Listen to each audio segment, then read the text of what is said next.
por qué los montes Apalaches recogen ese inconsciente colectivo, esas leyendas, esas historias, por qué lo concentran todo ahí.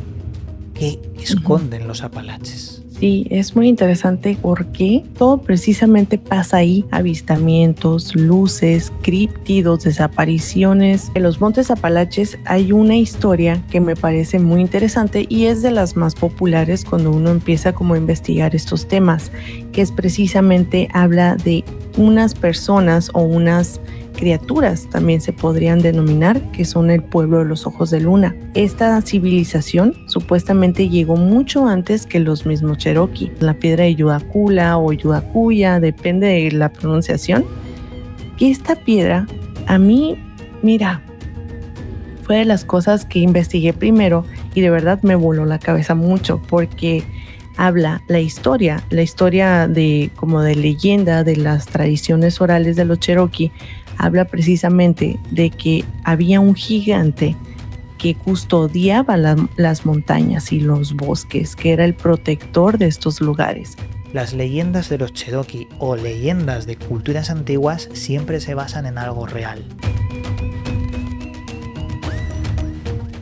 Hola a todos y bienvenidos a Gran Misterio Podcast. Hoy vamos a tratar un tema que desde hace mucho tiempo he estado viendo cómo en las redes sociales hay un resurgimiento. El tema de los montes Apalaches. Una cordillera gigantesca, digamos que tiene más de 3.200 kilómetros, se extiende desde Terranova, Canadá, quizás hasta Alabama. Y allí ha pasado absolutamente de todo.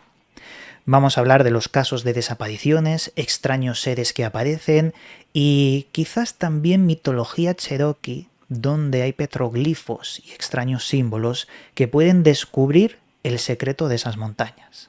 Y para hablar de ello tenemos a nuestra amiga Ana Zayas. ¿Qué tal estás, amiga? Muy bien, muchas gracias. ¿Tú cómo estás? Muy contenta también. Pues estoy muy contento de que estés aquí porque desde hace un tiempo he estado viendo tu trabajo y realmente merece un reconocimiento porque estás tratando el misterio con respeto, de forma periodística y con un tono que me encanta. Y yo espero que la gente pues, pueda también descubrirte ante, quiero decir, mi público. Sí, pues bueno, primero que nada, muchas gracias por el espacio, por la invitación. De verdad, yo he sido tu trabajo hace mucho rato y no te lo había dicho, pero yo he sido tu trabajo hace mucho tiempo y me gusta muchísimo también ese tono y el respeto con el que tratas los temas, me parece excepcional. Y también un saludo muy grande a tu comunidad y estoy muy, muy feliz de estar acá, de verdad. Muchas gracias, Ana. Y antes de empezar, coméntanos tus redes sociales o tu método de contacto para que la gente pueda descubrir tu trabajo. Claro que sí. Me pueden encontrar en YouTube, en Instagram, que son los dos canales que manejo generalmente, como Ana Zayas, Ana con doble N, Z-Y, así nada más, Ana Zayas. Bien. Antes de empezar, coméntanos un poco, cuando tú estuviste investigando sobre los montes Apalaches, ¿por qué te llamó tanto la atención? Es decir, de entre tantas montañas que tienen misterios, como por ejemplo el monte Shasta en California, o el Roraima, creo que estaba en Venezuela, o incluso aquí en España tenemos el Montserrat, ¿por qué las montañas Apalache? ¿Qué te llamó la atención de estas montañas? Uy, qué buena pregunta. Mira, para meternos un poquito en el contexto de por qué los lugares naturales, los parques nacionales, las cuevas, las montañas, me ha llamado desde mucho rato antes, es porque yo tenía la afición de explorar cuevas. Ese es un dato muy curioso que a lo mejor la gente no sabe, o a lo mejor la comunidad que es un poquito más apegada a mí sí tiene ese conocimiento, pero a mí me gusta mucho, mucho explorar cuevas, meterme y ver todo el ecosistema adentro. Y de eso nació un documental que tengo precisamente de las cuevas de aquí de mi región. Entonces desde ahí yo empecé a tomar mucho cariño por este tipo de temas y más que están relacionados con algo que a mí me gusta muchísimo, que es el misterio. Todo esto que a mí me parece que no tiene una explicación lógica tan simple y a lo mejor las personas que son más escépticas te pueden decir, es un juego de luces, de las mismas cámaras, no sé, algo que la gente vio, una percepción mal o lo que sea, pero siento que hay mucho de eso como entre dimensiones, criaturas y cosas que no entendemos. A lo que voy es que la exploración de cuevas a mí me dejó muchísimo eso, que hay ambientes y hay lugares que de verdad no alcanzamos ni siquiera a dimensionar mm, qué es lo que hay detrás de todo eso, ¿sabes? O sea, la cueva donde yo estaba haciendo mi documental, la parte 2 que no concluyó por algunas cosas que ya luego te contaré, es que esa cueva es interminable, no hay un fin todavía. Entonces, imagínate todos los secretos que siguen, o sea, es que el misterio me llama así como de, imagínate todos los secretos que hay más allá de un pasaje, más allá de esto. Entonces, de ahí viene muchísimo y fue cuando empecé a investigar más y más. Y aparte de los Montes Apalaches, siento que tiene un compilado espectacular de muchas cosas. De hecho, a nivel iniciático, hay muchos ritos dentro de la masonería que toman como símbolo el interior de las cuevas, es decir, Ujú. salir de la madre tierra hacia la luz como una especie de simbología de autosuperación y de renacimiento, algo que nos evoca también aquellas primeras, bueno, tribus o primeras etapas Ujú. del ser humano a la hora de descubrir y adentrarse con el fuego las entrañas de la Tierra, ya que es un gran misterio lo que puede haber ahí. De hecho, es tan grande el misterio que quizás cuevas como la Cueva de los Tallos, que en Ecuador, que también dicen que es tremendamente gigantesca, quizás es tan grande sus cavernas como para contener una civilización totalmente distinta a nosotros, que haya Sí, evolucionado de forma paralela sin ni siquiera salir a la superficie. Y es muy interesante este tema. exacto. Precisamente en los Montes Apalaches hay una historia que me parece muy interesante y es de las más populares cuando uno empieza como a investigar estos temas, que es precisamente habla de unas personas o unas criaturas, también se podrían denominar, que son el pueblo de los ojos de luna. Esta civilización supuestamente llegó mucho antes que los mismos Cherokee. Entonces, ¿por qué se llaman ojos de luna? Para las personas que no lleguen a entender un poquito el concepto, es básicamente porque no tenían la resistencia que tenemos nosotros como los humanos al sol y tenían que salir más que nada en la noche y así era como se podían como trasladar entre las montañas. Lo curioso acá es que esta tribu o estos seres convivieron en cierto punto con los Cherokee, con otros pobladores antes de ellos.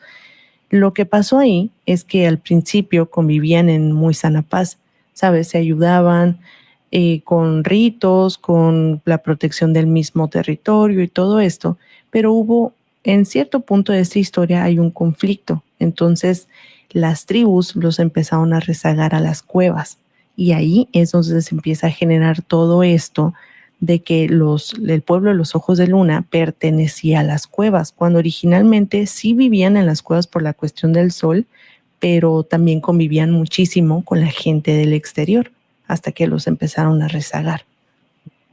De hecho, esta historia me recuerda muchísimo a la historia de los indios Hopi, ¿no? Con la gente hormiga. Es muy Ujú. parecido cuando se metían en las entrañas de la Tierra también por una especie de cataclismo. Pero hay un dato importantísimo en la gente de los ojos luna, como has mencionado, y es que hay una evidencia de su existencia, más allá de la mitología, hay una evidencia. Hablan de una Ujú. estatua que se encuentra en el río Iguase, o la encontraron en el río Iguase en el siglo XIX, y claro, encaja demasiado con la historia de los Cherokee sobre la batalla de la gente de ojos luna. Fíjate que, claro, los ojos de esa estatua lo describen como ojos muertos, ojos oscuros, ojos que no podían ver la luz natural, por eso vivían tantos años en las cuevas. Es interesante Ujú. esta parte de la estatua que quizás la gente no conoce, pero bueno, existe y de hecho la exponen en un museo ahora mismo, en el Museo Histórico en Murphy, California del Norte. Es muy interesante. Sí, y fíjate que me recuerda así como un poco como si estuvieran abrazados, ¿no? Son dos como dos figuras que parecen estar abrazados. Y lo curioso de los del pueblo de los ojos de luna es que eran chiquitos, no eran tan altos como a lo mejor mucha gente piensa, como no de la estatura normal de una persona, a lo mejor unos 70, 1,80 o algo así, eran más pequeñitos. Y este detalle de los ojos que eran grandes y alargados a mí se me hace muy curioso y me recuerda un poco también a los grises en ciertas características, sobre todo con la piel pálida y los ojos tan como tan grandes, ¿no?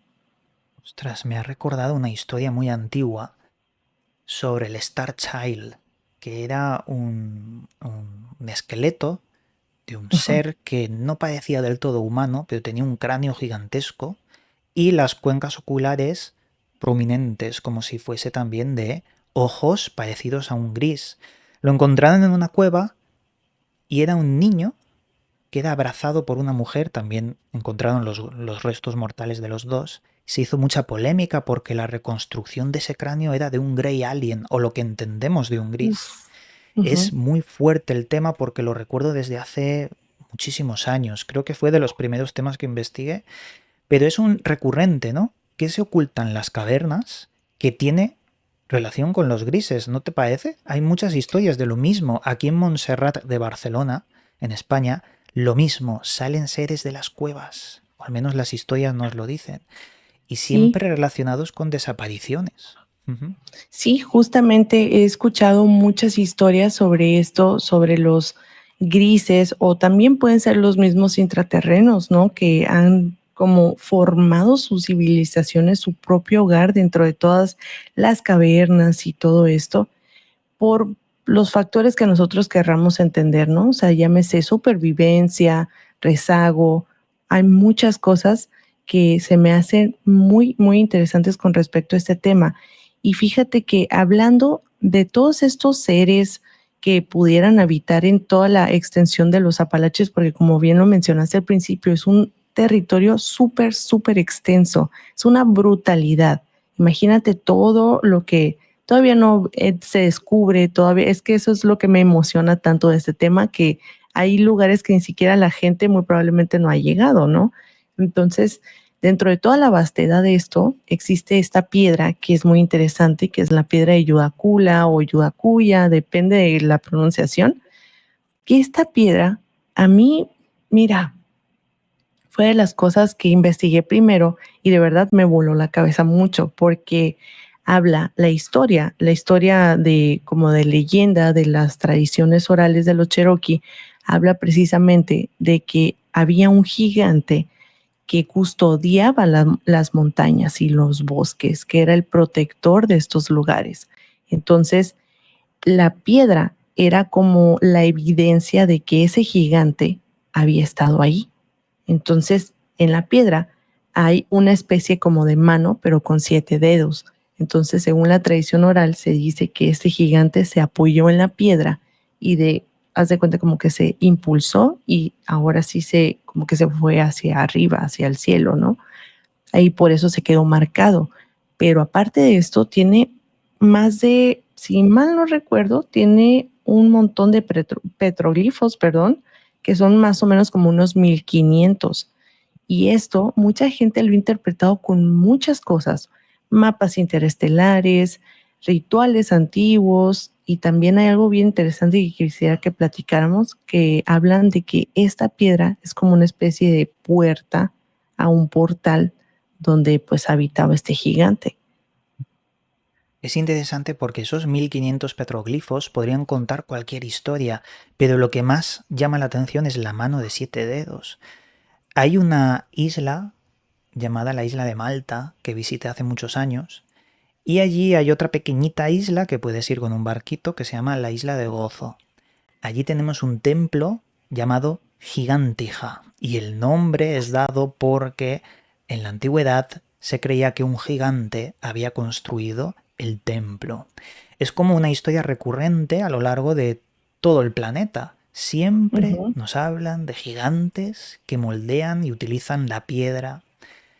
Yo, investigando con, bueno, quizás con un método un poco más razonable, llego a pensar que los gigantes no tendrían que ser personas de 30 metros ni nada de eso, sino alguien con 2,5 metros en la antigüedad Exacto.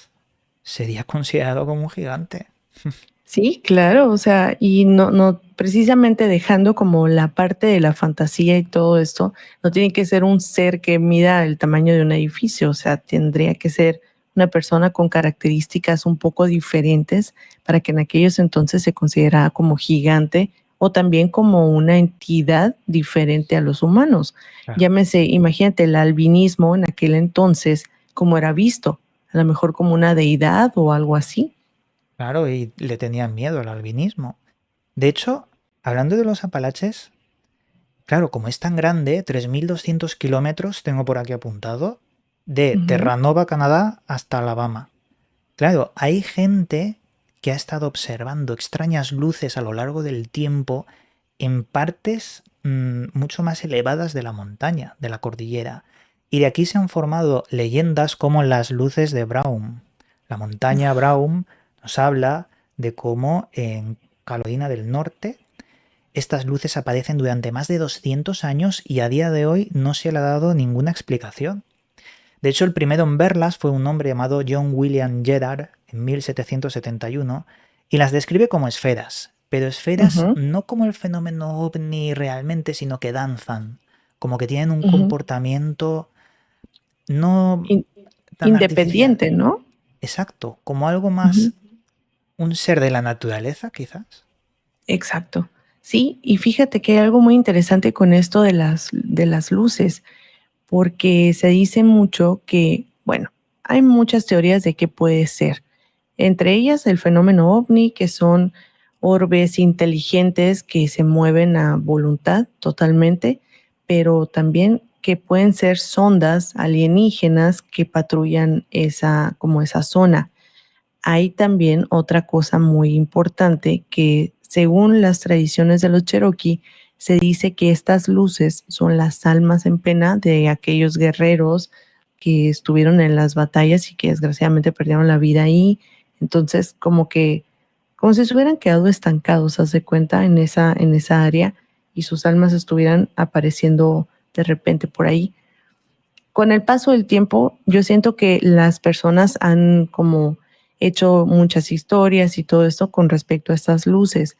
Y hubo un punto en toda la historia de la existencia de este fenómeno donde la gente decía que no tenía nada que ver ni con lo espiritual, ni con el fenómeno, ni nada así, simplemente que era un fenómeno natural que todavía tal vez no podemos explicar.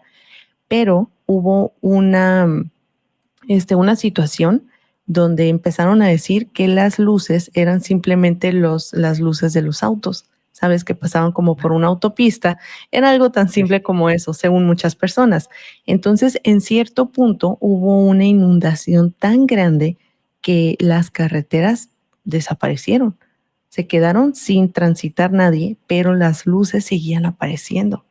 Entonces ahí se empezó a desmontar mucho el tema de, obviamente, de que eran simplemente coches, sino que eran otras cosas. Y la gente apela, o sea, los lugareños apelan muchísimo a que son las almas.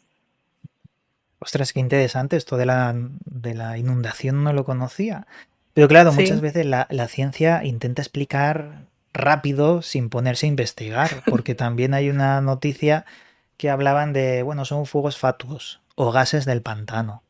Lo que Ujú. olvidamos es que en tiempos de los Cherokee no existían los autos, los coches. Y ellos hablaban exactamente de esas luminarias, ya están identificadas hace más de 200 años.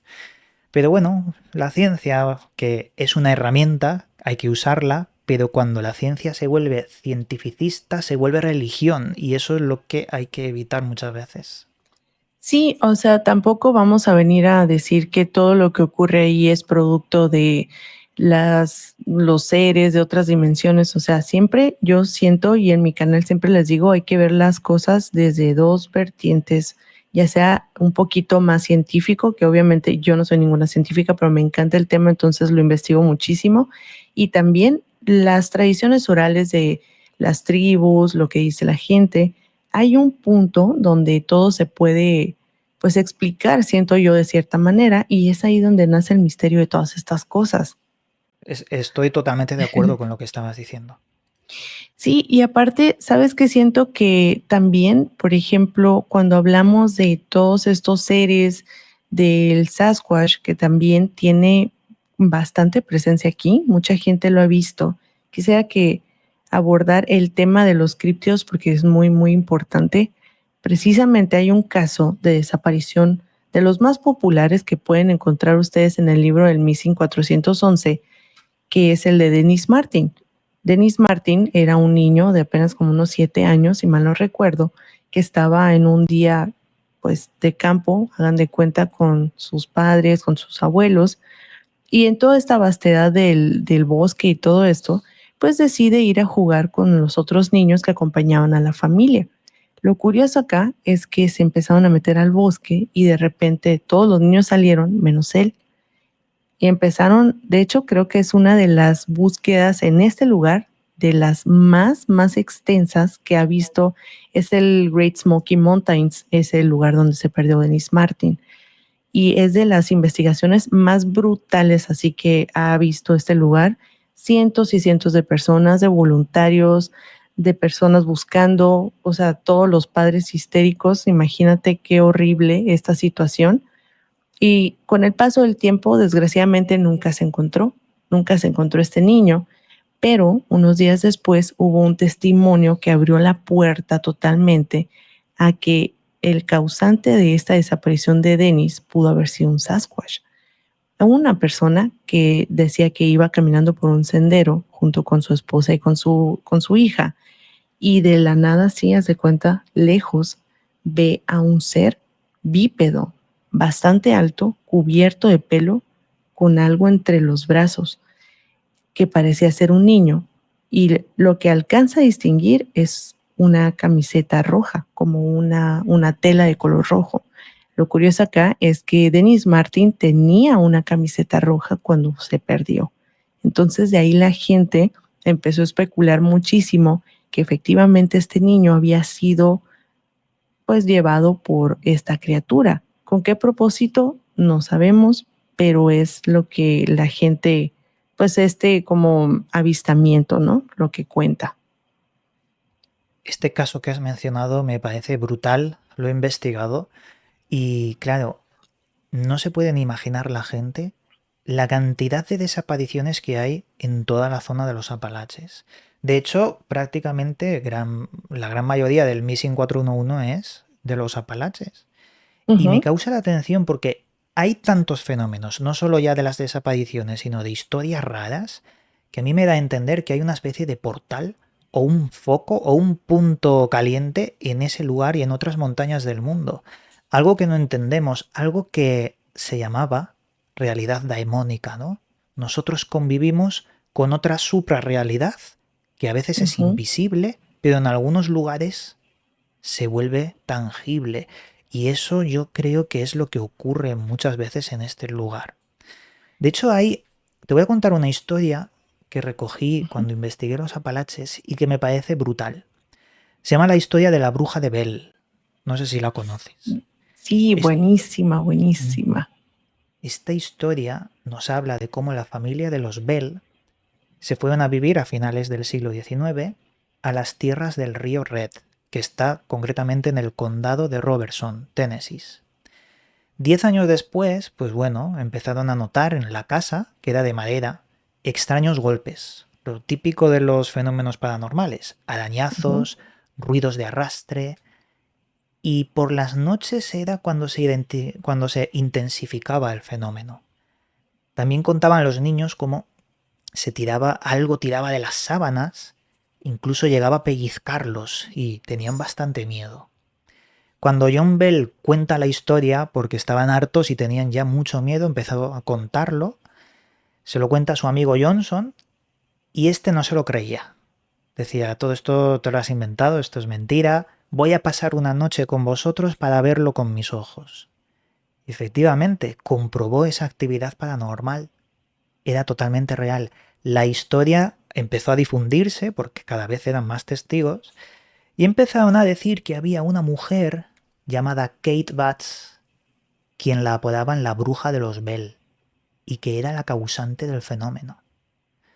Tras morir John, en 1820, la bruja se comunica diciendo que lo había envenenado y que lo haría con sus descendientes. A día de hoy la gente cree que todo esto es verdad, pero claro, se ha convertido entre rumores y leyenda en historias de la montaña. Es la historia de la bruja de los Bell. Claro, según donde investigues, cuentan detalles distintos. Seguro que tú Exacto. esta historia la tienes con otros detalles y me gustaría saberlo, porque he visto muchas Claro que sí. versiones. Sí, sí, es que hay muchas, muchas versiones y una de las alternas, por así decir, es que la bruja como tal no era literalmente una bruja, era más bien una especie de representación o como un fenómeno poltergeist de parte de la hija de John Bell. ¿Por qué? Porque supuestamente John Bell abusaba de su hija. Entonces ella, para soportar toda esa situación, lo que hizo pues fue como crear un alter ego o una cosa así que después se convirtió pues como en una especie de leyenda con el paso del tiempo, pero mucha gente dice que fue eso, que su padre abusaba de ella y que literalmente su misma energía se transformó en otra personalidad y ahí fue cuando ella decide envenenarlo poco a poco, porque hay algo muy curioso y es que dentro de la historia no nada más lo envenena como al final y ya, sino como que lanza advertencias con el paso del tiempo antes de que John muera. Empieza a decir, un día lo voy a envenenar y nadie se dará cuenta. Y empieza a dejar mensajes y a dejar mensajes hasta que finalmente ocurre el deceso de John, ¿no? Pero esa es una de las, ah, como de las versiones alternas que se cuenta también, que era algo tan simple como que la hija simplemente no supo cómo superar ese evento tan traumático con su padre y terminó como desarrollando esta segunda personalidad. Es como si estuviese haciendo una tulpa, ¿no? O un egregor o algo energético. Sí, sí, totalmente. Entonces, sí, sí entiendo esa parte. Te digo, hay muchas versiones y hay mucha gente que lo desmiente y todo, pero ¿cómo explicamos las partes de los fenómenos, por ejemplo, que esta otra persona haya ido, que haya escuchado los crujidos, ya sabes, como que a veces que tocan 3 veces en las cabañas y que se escuchan los ruidos y todo esto? Hay que ver un poquito más de eso, siento yo, porque también se cuenta mucho que en los Montes Apalaches no nada más están todos los críptidos, las criaturas y todo esto, sino que también hay un cúmulo de espíritus que protegen estas áreas. Y hay áreas que son más protegidas que otras. Y esto yo creo que calza perfectamente con lo que estabas contando ahorita, o también me resuena un poco, no sé qué opinas tú, con la teoría de las cuerdas, que habla de cuando las realidades se pueden como entrecruzar cuando las líneas son muy delgadas, ¿no? Sí, opino lo mismo. Hay como unas realidades superpuestas a la nuestra y, según mi teoría personal, hay algo en el cerebro que nos permite ver, pero ese algo tiene que ver con crisis de epilepsias o con tumores. A veces hay personas que tienen un tumor y no lo saben y no Ujú. pasa nada y a lo largo del tiempo pues no se desarrolla. Es como que es que conozco muchos casos, sobre todo con lo de la epilepsia. Mi Ujú. hermana ha sufrido mucho de epilepsia y cuenta unas cosas sobre el Hatman, el hombre del sombrero, que se Ok. parece muchísimo a muchas otras experiencias. Pero, ¿y si los mediums son personas que tienen algo extra en el cerebro que les permite ver esa realidad de cuerdas? Ujú. Sí, yo me voy mucho también por eso y concuerdo muchísimo contigo, que hay personas, independientemente que tengan a lo mejor un tumor, que es eso lo que me estás contando también, los mediums, o personas con habilidades extrasensoriales, que sí siento yo que tienen más desarrollado cierta parte del cerebro, no sé cuál, pero o a lo mejor lo que llaman muchos como el tercer ojo, no sé, que sí pueden como acceder en ciertos puntos o por ciertos momentos a otras realidades y ver los otros planos. Por ejemplo, yo tengo una historia personal con una persona que es medium, que es vidente y tiene como este acceso, ¿no? Estuvo muy interesante esa historia porque yo lo busqué por mucho tiempo a este chico, es un chico. Entonces lo busqué por mucho tiempo y cuando finalmente lo encontré, porque pasaron como unos 8 años para que yo lo volviera a encontrar, fue una cosa extraordinaria, ¿sí? Y cuando yo lo encontré, lo entrevisté claramente porque tenía mucha curiosidad sobre qué era, cómo funcionaba su cabeza en el sentido de cómo él podía ver las cosas, ¿no? Entonces, lo que él me explicaba es que él podía, hacer cuenta, ver, o sea, si entraba como en un modo como de tipo meditación al principio, cuando estaba como empezando a desarrollar su habilidad, y él veía las cosas como se dice vulgarmente, el futuro de la gente, ¿no? Lo veía como película, así como película en color sepia. Veía como ciertas imágenes pasando, pasando, pasando, pasando, y es así como él te podía decir. Entonces yo le pregunté, ¿cómo? O sea, tú tienes como una especie de límite para ver, por ejemplo, vidas pasadas, ver qué hiciste en una vida anterior o qué sigue en tu futuro. Puedes ver tú tu propio fallecimiento. Y me dijo que no, que hay un cierto límite dentro de sus visiones que no le permite ver su propio fallecimiento, pero sí puede retroceder. Lo más que él había podido retroceder eran, yo creo que como unas 2, 3 vidas, donde en la vida anterior, que era la que más recordaba, era como me dijo que era como una especie como de santo o algo así, porque dice que tenía las manos así como llenas de símbolos y tenía como muchos anillos, como si hubiera sido una especie como de deidad y que había a su alrededor, al momento de su fallecimiento, muchas personas que me estaban acompañando. Y no, o sea, y de ahí empezamos a platicar muchísimo sobre todo esto, sobre cómo él se dio cuenta, cómo nadie de su familia tiene esa habilidad más que él. Entonces yo siento mucho que va por ahí, en eso precisamente que dices que ciertas personas sí tienen más desarrollado cierta parte del cerebro, tienen más sensibilidad para estos temas, ¿no? Claro, yo no. A ver, que no me malinterprete la gente, no me refiero a un tumor maligno ni nada de eso, no, no, Sí, no. no, claro, claro.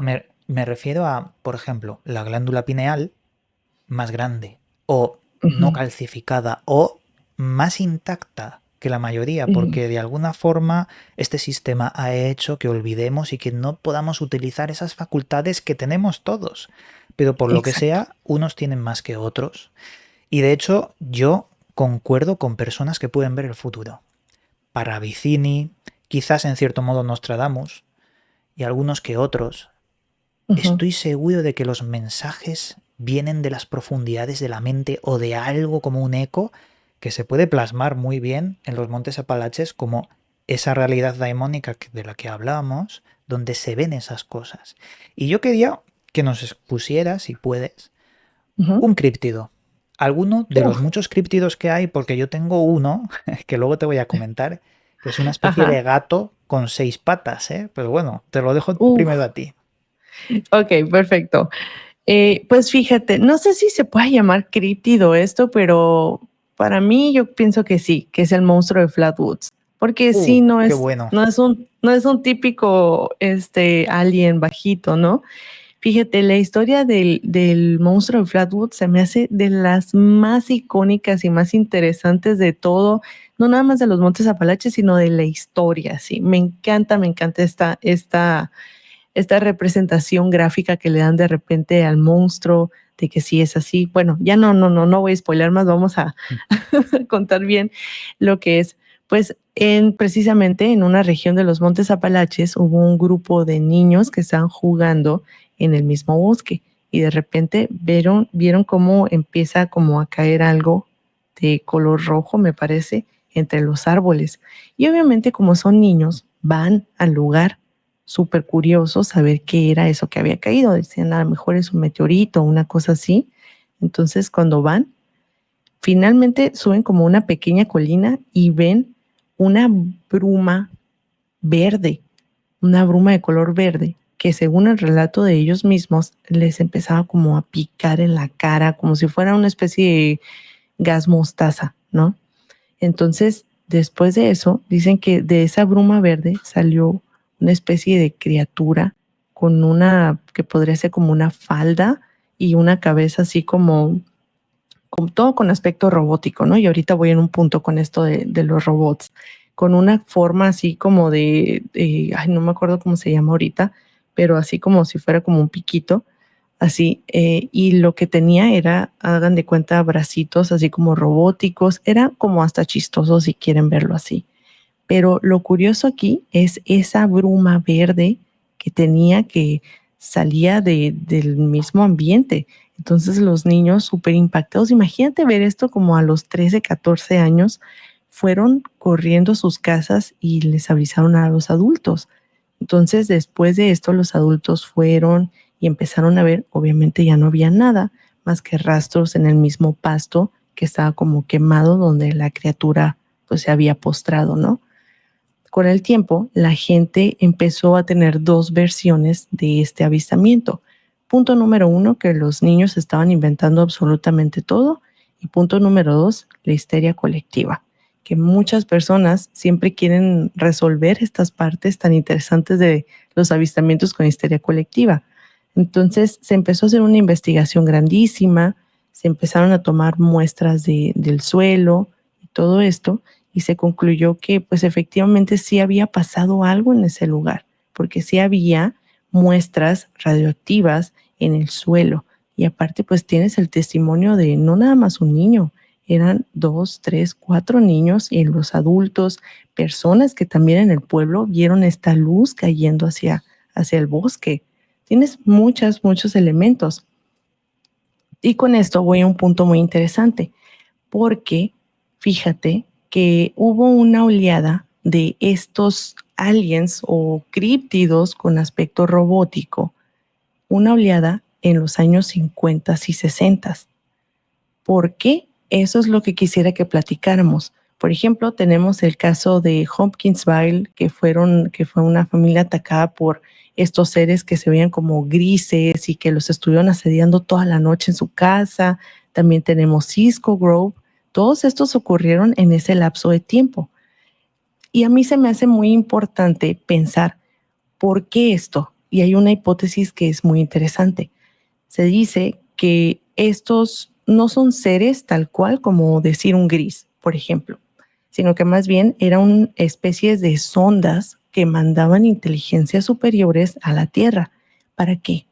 Pues para investigar, para ver el comportamiento humano ante la presencia de ellos mismos. Es decir, por ejemplo, imagínate la reacción de los niños, de la familia en el caso de Hopkinsville, cómo el humano reacciona ante situaciones que se van totalmente de la cotidianidad.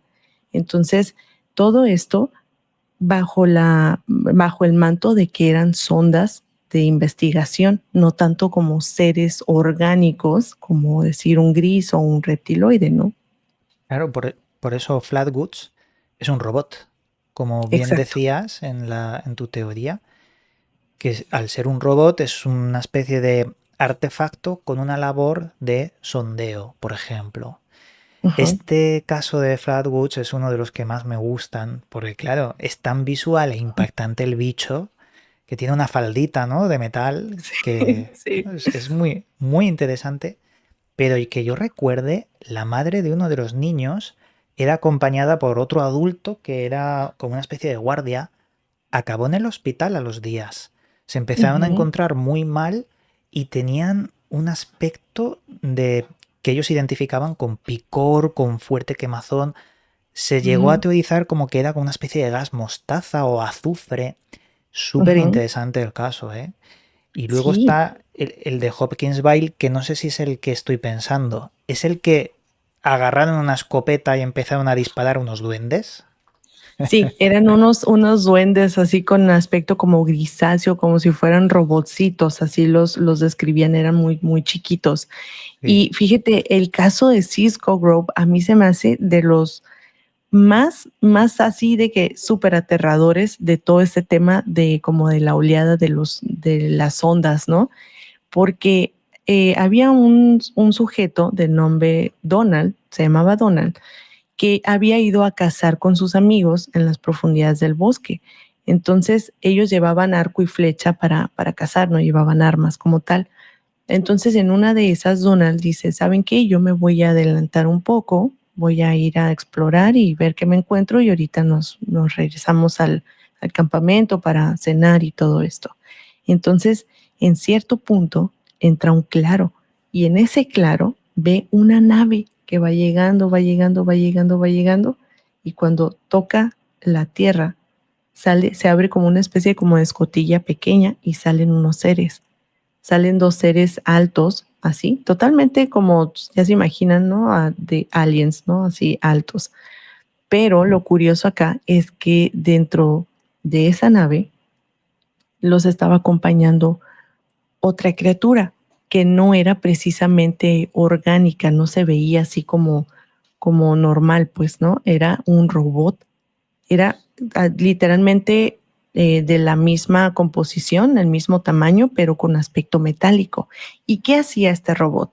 Pues bueno, para empezar, empezaron a asediar muchísimo a Donald hasta el punto donde Donald se tuvo que subir a un árbol y dormir ahí toda la noche con arco y flecha y trataba de defenderse porque lo que hacían estas criaturas, estos seres, era estarlo rodeando así en el árbol y el robot tenía una sola tarea, desprender un gas blanco, en esta ocasión era blanco, y ¿qué le hacía el gas a Donald?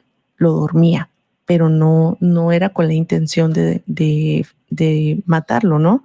Simplemente era como de dormirlo con la intención de que cayera y saber, pues quién sabe iban a hacer con él, ¿no? Pero dice que así estuvo toda la noche. El robot emitía un gas blanco y se desmayaba. Y luego otra vez como que se recuperaba y volvía a atacar y ahí estaban dando vueltas y dando vueltas y dando vueltas y el gas otra vez y se volvió a desmayar y el gas. Hasta que finalmente desistieron cuando entró el primer rayito de sol por los árboles. Ahí se regresaron al claro, se subieron a la nave y se fueron.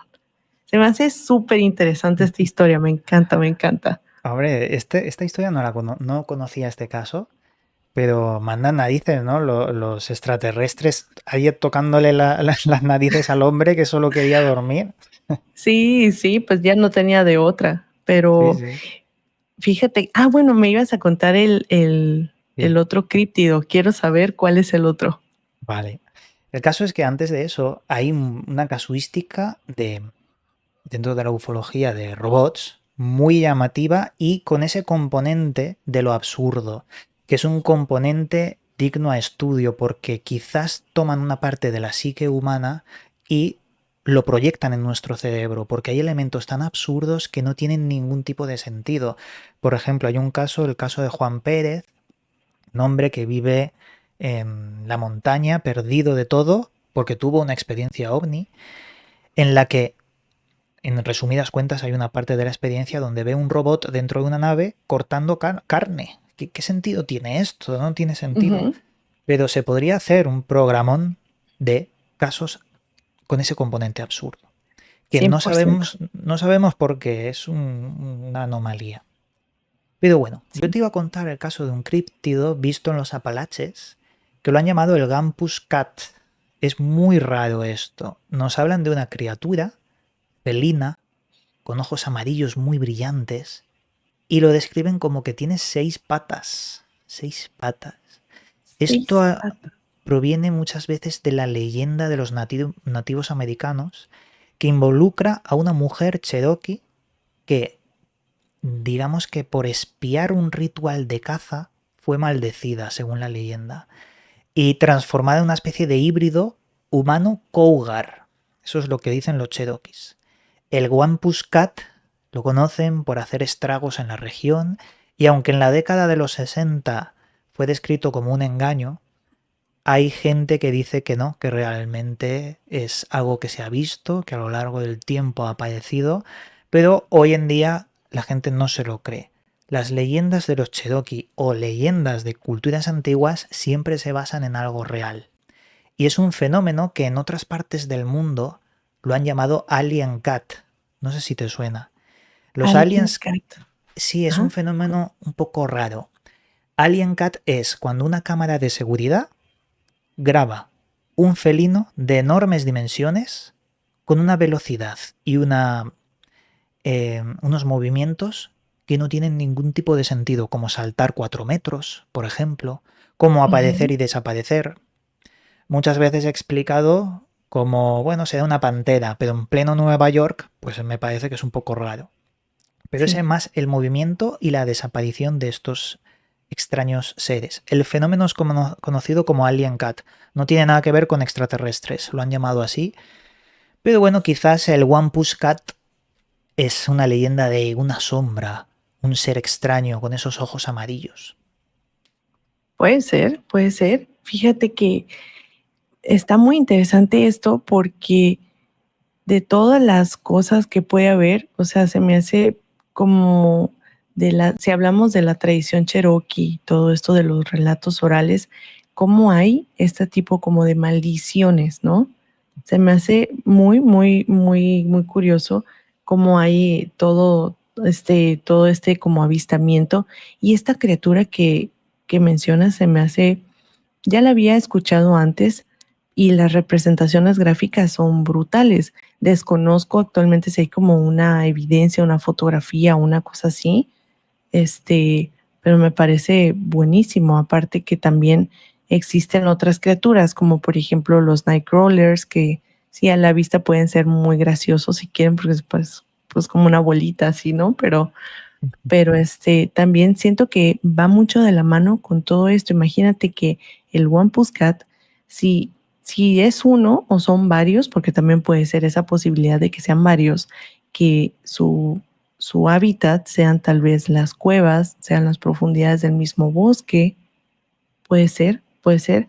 Y esto me llama mucho a otro lugar que es muy muy impactante, que es el Mammoth Cave. El Mammoth Cave es un sistema de cavernas o de cuevas bien, bien extensa de Estados Unidos, que básicamente está inexplorado todavía, no se conoce como su final, pero se dice muchísimo que se conecta con gran parte del territorio de Estados Unidos. A lo que voy con esto es que retomando todos estos avistamientos extraños y todo, pues es que estos lugares pueden ser los hogares de estas criaturas, ¿no?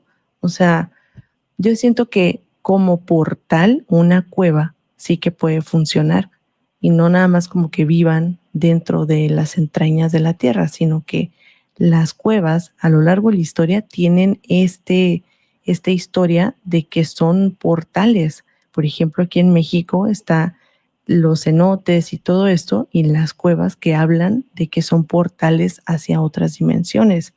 Esto me parece muy, muy importante de mencionar, porque no nada más ha de ser aquí en México, siento que son nodos energéticos que se van acumulando alrededor del mundo y en especial aquí, porque siento que en los Montes Apalaches tiene mucha energía, ¿sabes? Por ejemplo, de todas las personas, imagínate todas las personas que recorren los senderos a lo largo de los años, todas las batallas que hubo. Es un lugar de muchísima, muchísima energía sobrecargada, siento yo, que da pie a todas estas cosas que pasan. También pienso muchas veces que lugares tan llenos de historias extrañas, como están relacionados con cavernas, grandes montañas, la teoría de que el fenómeno ovni se oculta en el interior de montañas, lagos y volcanes es muy cierta. Digamos que es lo que se espera que haría una civilización extraterrestre para ocultarse de nosotros. Cuevas kilométricas inexploradas por el ser humano y que no vamos a explorar porque no nos metemos ahí. De hecho, ya es difícil explorar las cavernas como para meternos también bajo los mares, que también hay enormes cavernas. Pero Exacto. imagínate que tuviera que ver el fenómeno ovni con esta realidad daimónica de alrededor, como una especie de proyección. Y de hecho Sí, es lo que estábamos hablando antes, ¿no? Ese fenómeno de lo absurdo en la ufología quizás es una especie de proyección que nos hacen mentalmente o a las personas que caminan en esos senderos en los montes Apalaches, porque debajo de los senderos, en el interior de la montaña, hay algo que emite una energía para raptar la parte de la psique. No hablo de que sean alucinaciones, no, de que ujú. se materializa eso, pero utilizando una parte de nuestra mente. ¿Qué opinas de esta teoría? Mira, hay un autor que en este preciso momento no me recuerdo el nombre, que habla precisamente de esto. Su nombre es Carla, pero no me recuerdo el apellido, una disculpa, pero habla precisamente de esto, que las entidades superiores, por decir los aliens, por decir algo, ¿no? Tienen mucho que ver con este tipo de cosas, que no son precisamente alucinaciones, como bien lo comentas, sino que nos ponen situaciones extrañas para medir nuestras emociones. Es decir, por ejemplo, el caso de Cisco Grove, cómo esta persona de nombre Donald sobrevivió como a ese acontecimiento, qué fue lo que provocó y para qué sería esto. Pues según esta autora, habla de que estas entidades buscan generarnos estas emociones porque para ellos es como una especie de combustible, una especie de, como si guardaran la energía de estas situaciones que ellos mismos provocan, que ponen cosas que no tienen nada que ver con nuestra realidad, que nos perturban, haz de cuenta, ¿no? Por ejemplo, esto que comentabas de que estaban cortando carne, o sea, totalmente que cae en el absurdismo. Entonces, esa teoría a mí se me hace muy, muy interesante, que nos jalan como las emociones, la energía y todo esto para un propósito que claramente no entendemos todavía, porque ¿qué otra explicación podría haber? ¿No crees? Aquí hay un autor en España, bueno, ya falleció, pero dejó un legado muy importante de libros. El autor se llamaba Salvador Freixedo. Y este Ujú, hombre escribió muchos libros, entre ellos La Granja Humana. Y él ujú, hablaba de que los dioses necesitaban alimento. Y ese exacto, alimento era el sufrimiento del ser humano. Lo así es. podían generar de muchas formas, pero se remontaba de los antiguos sacrificios de culturas antiguas hasta nuestros días. Incluso hablaba de cosas tan interesantes como la quema de bosques, el sufrimiento mínimo, bueno, mínimo, diferente, de la Ujú, quema de los seres vegetales, también contribuía en esa energía sutil, que al final, bueno, Freixedo decía que toda la realidad estaba formada por esa energía invisible no detectada aún por la ciencia, aunque yo creo que algún día la detectará la ciencia. Pero sí. bueno, hablando un poco también de estos seres extraños que hemos visto en los Apalaches, cuando hemos mencionado el monstruo de Flatwoods, hay un dato interesante que no podemos dejar pasar, y es que se hizo una estatua del propio monstruo de Flatwoods allí en la localidad de Flatwoods para conmemorar el suceso, y está en el museo. ¿Por qué Ujú, esto es importante? Pues porque los rumores no generan que el ayuntamiento fabrique una estatua en conmemoración. Es un hecho impactante en la población que dejó marca. ¿Qué pasa exacto. con esto? Que también tenemos otro monstruo o ser extraño en los Apalaches que también dejó una estatua, el Ujú, Mothman. el Mothman. Coméntanos un poco sobre esta historia, aunque todo el mundo seguro que la conoce. El mítico Mothman, sí, es una de las criaturas más interesantes de todo este tema y yo siento que eso que dices que tiene precisamente una estatua lo hace todavía más interesante. Pues bueno, supuestamente es una criatura alada de algunos metros de alto, con los ojos rojos que se podían ver en la vil oscuridad, así en la noche entre los árboles. Pero el primer avistamiento, supuestamente, de esta criatura fue a manos de una pareja que iban en una autopista, que se encontraban en una especie como de camino ahí medio apartado. Entonces, de la nada empiezan a ver cómo va bajando una criatura así alada con los ojos sumamente rojos y claramente lo primero que hacen es subirse todos al coche y conducir lo más rápido que pueden. Para su sorpresa, esta criatura lo sigue por varios metros hasta que finalmente desaparece por ahí entre los árboles. Pero es que esto no es lo único que hay con respecto a esta criatura. Hay un dato que, de hecho, creo que hay una foto, si mal no recuerdo, de perdón, la misma ciudad que es Point Pleasant. ¿Por qué Point Pleasant es importante en esta historia? Porque en diciembre, cuando todas las personas estaban queriendo cruzar el puente para ir a la localidad de enseguida para pasar Navidad con sus familias y todo esto, ocurre un fenómeno tan trágico que es que el puente se desploma. El puente se desploma y se pierden muchísimas vidas a manos de pues este accidente. Pero lo que muchas personas empiezan a decir es que había una fotografía de donde se veía el Mothman unos días antes. Y muchas personas también pues como que le dan ese aire como si fuera algo profético, como si las personas que lo han avistado tienen como cierto tipo de visiones sobre el futuro. Entonces es una criatura muy interesante porque no nada más se ha visto en Estados Unidos y no precisamente en Point Pleasant. Por ejemplo, acá en México, en Chihuahua, hay muchas personas que aseguran haberlo visto en la carretera. Este caso del Mothman es fascinante.